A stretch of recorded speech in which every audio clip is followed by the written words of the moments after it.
Correction du problème de synthèse du chapitre 1. Alors, on démarre. En janvier 2016, une personne se décide à acheter un scooter coûtant 5 700 € sans apport personnel. Le vendeur lui propose un crédit à la consommation d'un montant de 5 700 €, au taux mensuel de 1,5%. Par ailleurs, la mensualité fixée à 300 € est versée par l'emprunteur à l'organisme de crédit le 25 de chaque mois. Ainsi, le capital restant dû augmente de 1,5%, puis baisse de 300 €. Le premier versement a lieu le 25 février 2016. On note U indice N, le capital restant dû en euros, juste après la nème mensualité, N étant donc un entier naturel non nul, sous-entendu au moins 1. On convient que U0 égale à 5700. Les résultats seront donnés sous forme approchée à 0,01 près si nécessaire, c'est-à-dire en fait au centime près. Question 1A. Démontrer que le capital restant dû au 26 février 2016, juste après la première mensualité, est de 5 485,50 €. Et donc, pour calculer ce nombre U1, qu'est-ce qu'on fait? On part du montant de départ, 5 700. On le multiplie d'abord par 1 plus 1,5 sur 100. Ça correspond au coefficient multiplicateur associé à une augmentation de 1,5%. Et on retire 300. On demande à sa calculatrice.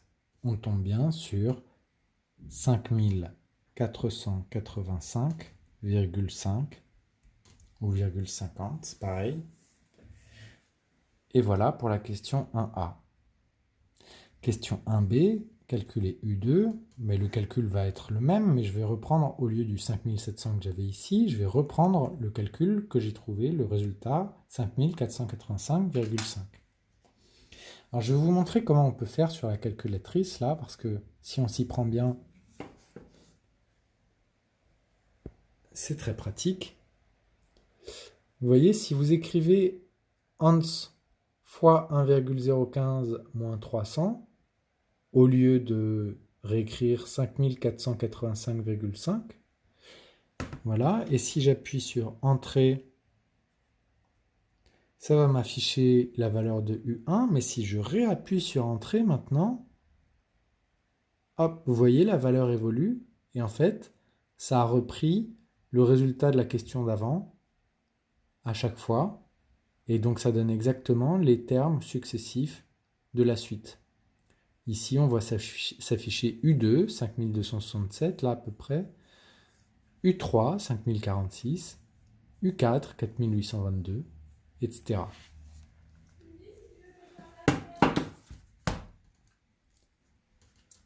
On passe à la question B, donc c'était 5267,783, donc je vais écrire U2 égale à 5485,5 fois 1,015. Je l'écris directement comme ça, hein, c'est plus simple. Moins 300. D'ailleurs, j'ai pas besoin de mettre ces parenthèses, hein, mais elles y sont. Et je vais le donner au centième près, comme annoncé. Donc je mets une petite vaguelette pour dire que c'est pas tout à fait le résultat exact. C'est environ égal, on a dit, à 5267,78. 5267,78. Question 2, on admet que la suite UN, définie sur n par U indice n plus 1 égale à 1,015 UN moins 300, soit Vn, la suite définie par Vn égale à UN moins 20 000. Question petit a, montrer que pour tout n, Vn plus 1 égale à 1,015 fois Vn. Alors ça, je vous en ai donné tout un paquet à faire, donc ça a dû commencer à rentrer un peu. on écrit Vn plus 1 égale, et j'applique la formule qui est donnée pour Vn, c'est-à-dire Un moins 20 000, sauf que ça c'est pour Vn, et là on me demande Vn plus 1, donc je vais mettre un N plus 1. Ça c'est par définition de la suite Vn. Maintenant le Un plus 1, c'est écrit en toutes lettres, ça fait 1,015 Un moins 300.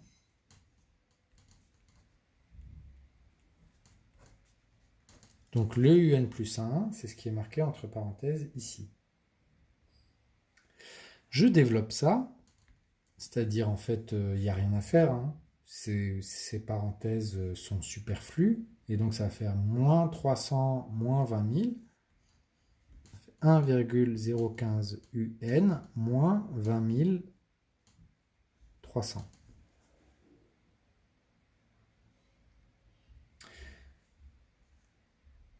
Je vais factoriser par 1,015 parce que vous voyez, ce que je veux à la fin, c'est m'apercevoir que ça fait 1,015 Vn. Il ne faut pas que je perde de vue ce à quoi je veux arriver. Ce à quoi je veux arriver, c'est que Vn plus 1, c'est 1,015 Vn. Et comme ça, j'obtiens bien que Vn est une suite géométrique de raison 1,015. Donc là, il faut que je me dise, tiens, en fait, Vn, c'était Un moins 20 000. Est-ce qu'on ne serait pas... je vais remonter 1,015 fois Un moins 20 000. Hein? Il faudrait que j'arrive à écrire quelque chose comme ça, en fait. Alors, comment je peux passer de ça à quelque chose comme ça? Ben, l'idée, c'est de se dire, tiens, je vais factoriser par le 1,015. Dans cette expression, si je factorise par 1,015, ben, ça fait juste Un moins... Et puis, comment on fait pour factoriser 20 300 par 1,015? Ben, on le divise par 1,015. Et là, vous demandez à votre calculette et vous allez voir, ça marche tout pile. 20 300 divisé par 1,015, ça fait 20 000. Donc reprenons. Hein. J'applique la formule qui définit Vn, mais je l'applique à Vn plus 1. J'obtiens ça. Je remplace Un plus 1 par l'expression qui est écrite dans le sujet. Je simplifie un peu. Là, je factorise par le 1,015. Ça introduit une division par 1,015 ici. Je fais mon calcul 20 300 sur 1,015, ça fait 20 000. Et là, je reconnais exactement 1,015 fois quoi? Fois le truc qui a défini Vn. On a réussi. Je conclus à l'oral, hein. Vn est bien une suite géométrique de raison 1,015. Alors, du coup, je passe à la question 2b.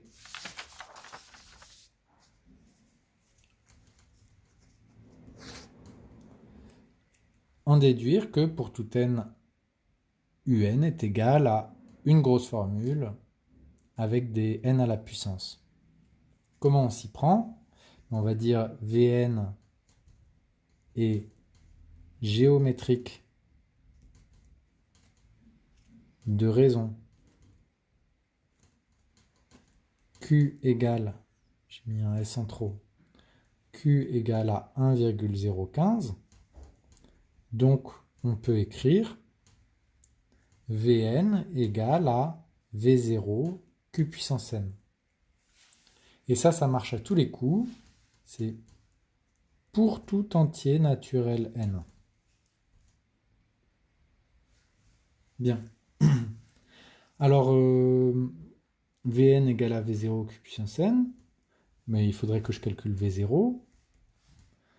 V0, ça fait quoi? Mais j'applique la définition. Ça fait U0 moins 20 000.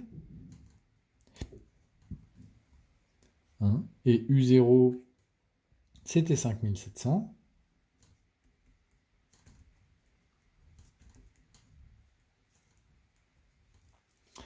Et ça, de tête, ça doit faire moins 14 300. Ok. Je regarde dans la formule de UN et je vois qu'il y a un 14 300. C'est fait pour me rassurer. Et donc, Vn, c'est égal à moins 14 300 fois 1,015 à la puissance n. V0 fois Q puissance n. Maintenant, par ailleurs, on sait que Vn, c'est Un moins 20 000. Hein, et donc, ce truc-là, c'est Un moins 20 000. Alors, si je regarde juste cette égalité-là, je peux rajouter 20 000 et j'obtiens Un. Hein, et ça me donne donc UN égale à la formule attendue, 20 000 moins 14 300 fois 1,015 à la puissance n. Alors, c'est là qu'on arrive à des arguments qui sont vraiment propres à la dernière partie du cours qu'on n'a pas pu faire ensemble, que je vous avais demandé de regarder. La question C, c'est des histoires de croissance, enfin variation et limite. Alors, pourquoi la suite UN serait croissante décroissante, excusez-moi. Parce que, en fait, il faut regarder ce qui varie dans cette formule. Ce qui varie, c'est que le n, d'accord. Et 1,015 à la puissance n, ça, c'est, on peut considérer que c'est une suite en soi, hein, et que cette suite, elle est croissante. Et ça, c'est du court. Quand on a du q puissance n, si le q est plus grand que 1,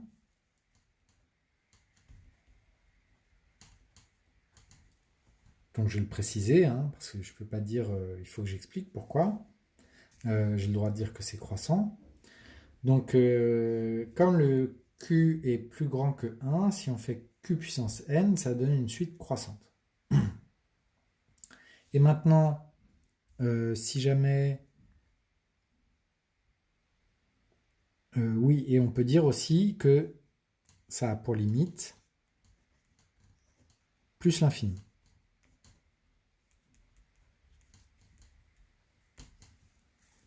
D'accord? Et comme il y a une multiplication par moins 14 300, et ben ce truc-là,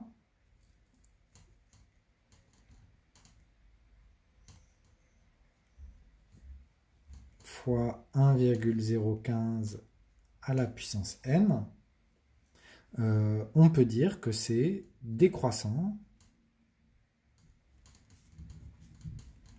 Et pour dire que je parle de la suite, je peux mettre des parenthèses, mais je peux aussi directement mettre le 20 000, parce que ça ne changera rien. Rajouter 20 000 à quelque chose de décroissant, ça continue de faire quelque chose de décroissant. Et a pour limite. Et là, on peut écrire que la limite, c'est 20 000 moins 14 300 fois plus l'infini. Alors, c'est un peu bizarre, mais on peut faire des multiplications avec plus l'infini. Et l'idée, c'est simple, hein, vous multipliez par 14 300, oups, excusez-moi, vous multipliez par 14 300 plus l'infini, ça fait toujours plus l'infini. Vous mettez un moins, ça fait moins l'infini. Vous rajoutez 20 000, ça ne change rien du tout. 20 000 moins l'infini, ça fait moins l'infini.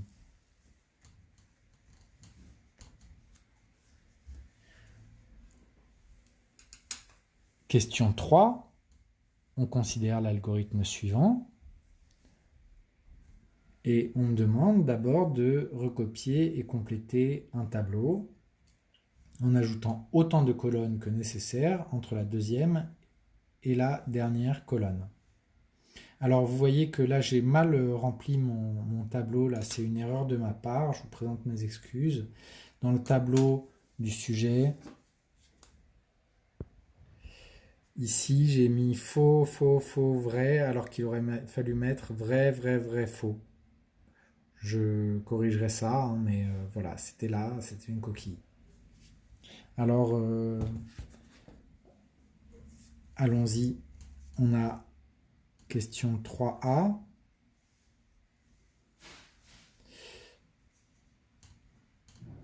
U, N et U plus grand que 4500.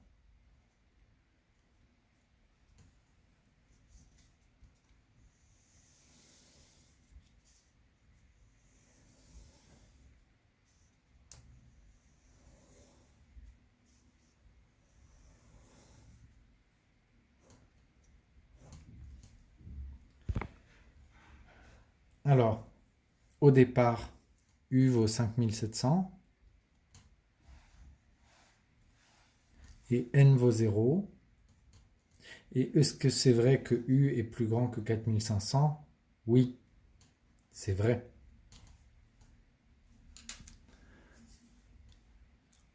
Hein, vous voyez l'erreur?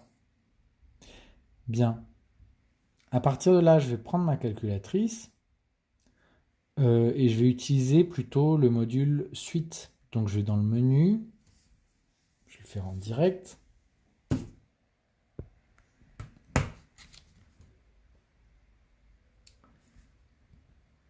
Je descends à suite, ajouter une suite. Alors je vais prendre la formulation avec du UN plus 1.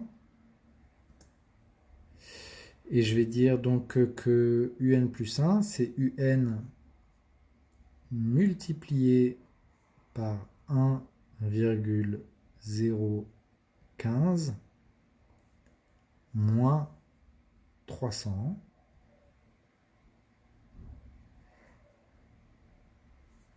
et que U0, U0 c'était 5700.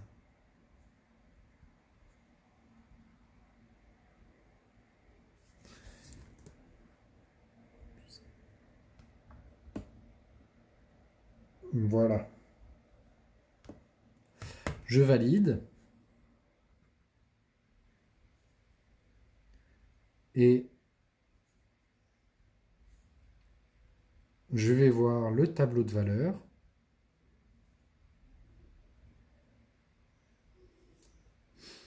Et là, je vois apparaître toutes les valeurs successives de la suite. Vous reconnaissez au départ 5700, 5485,5, 5267,78.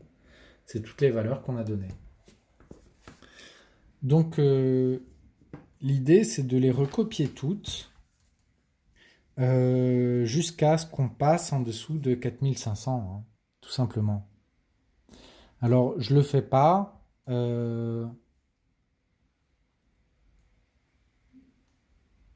On passe en dessous de 4500 pour n égale à 6.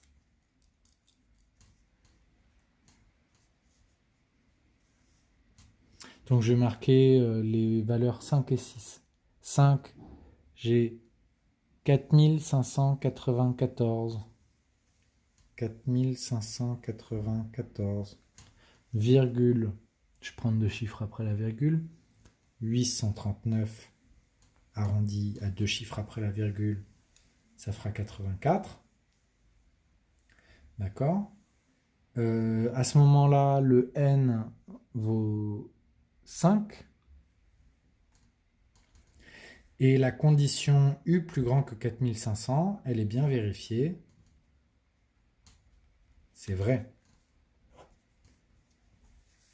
Et en revanche, quand on passe au terme suivant, on trouve 4363,761. 4363, et je vais arrondir à 76.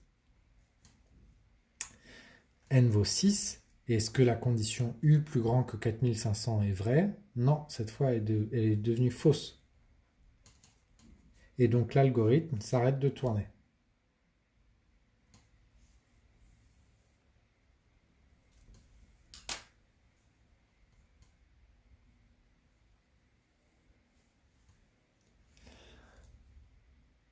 Bien. Quelle est la valeur de n après exécution de cet algorithme? Mais c'est 6. Il ne faut pas se confondre, on va s'en mêler les pinceaux, hein. Souvent les élèves se demandent, mais est-ce que ce ne serait pas 5 puisque c'est la dernière fois où c'est vrai? Non, parce qu'à cette étape-là, c'est 5, la valeur de n, donc la condition est vraie, et donc on avance d'encore un cran. Et on s'arrête là. Et donc la valeur de n à la fin de l'algorithme, après exécution, c'est 6. Interpréter cette valeur dans le contexte de l'exercice, eh bien, c'est au bout de 6 mois que le montant restant dû passera en dessous des 4500 euros. Déterminer le nombre de mensualités nécessaires pour rembourser intégralement le prêt. Ben ça, je peux utiliser ma calculatrice avec mon tableau de valeur. Hein, et regarder dans ce tableau de valeur quand je passe en dessous des négatifs, dans les négatifs. Donc je vois que là, il faut que je règle mon intervalle. OK. N début, bah, je vais mettre directement 10 parce que j'ai vu que c'était pas suffisant. Donc, et puis là, je vais mettre 20. Ça doit suffire sûrement.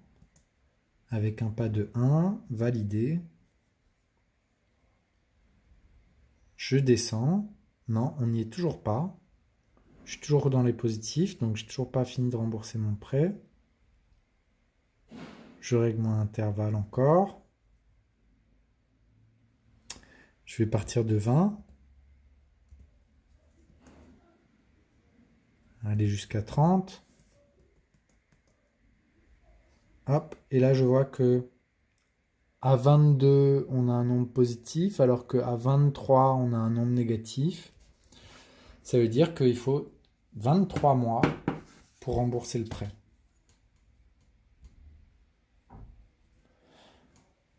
Donc déterminer le nombre de mensualités nécessaires pour rembourser intégralement le prêt, mais il faudra 23 mensualités. Quel sera le montant de la dernière mensualité? Eh bien, en fait, toutes les mensualités étaient de 300 euros, mais vous voyez ce qui se passe. Le dernier nombre positif, c'est pas 300 tout pile, évidemment. C'est 157,84. D'accord? Et donc, ce que va devoir payer le monsieur après toutes ces mensualités, ben, sa 23e mensualité, elle ne sera pas de 300 euros, elle sera de 157,84 euros. Voilà, j'ai répondu à l'oral. Hein. Je trouve que c'est suffisant, c'est pas la peine que vous voyez le détail de la rédaction.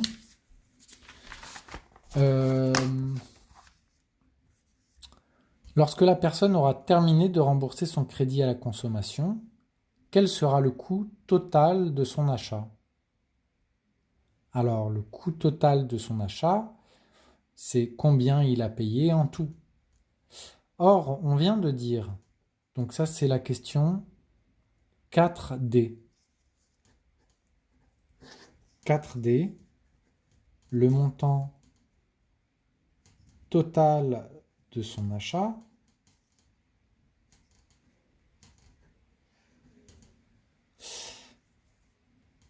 est 2. Et on vient de dire qu'il a payé pendant 22 mois 300 euros par mois et que le dernier mois, il a payé 157,84 euros. Voilà. Je prends ma calculatrice. Je fais le calcul. 22 fois 300 plus 157,84. Ça fait 6757,84.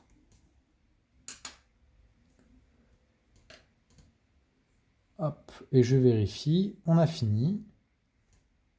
J'arrête là.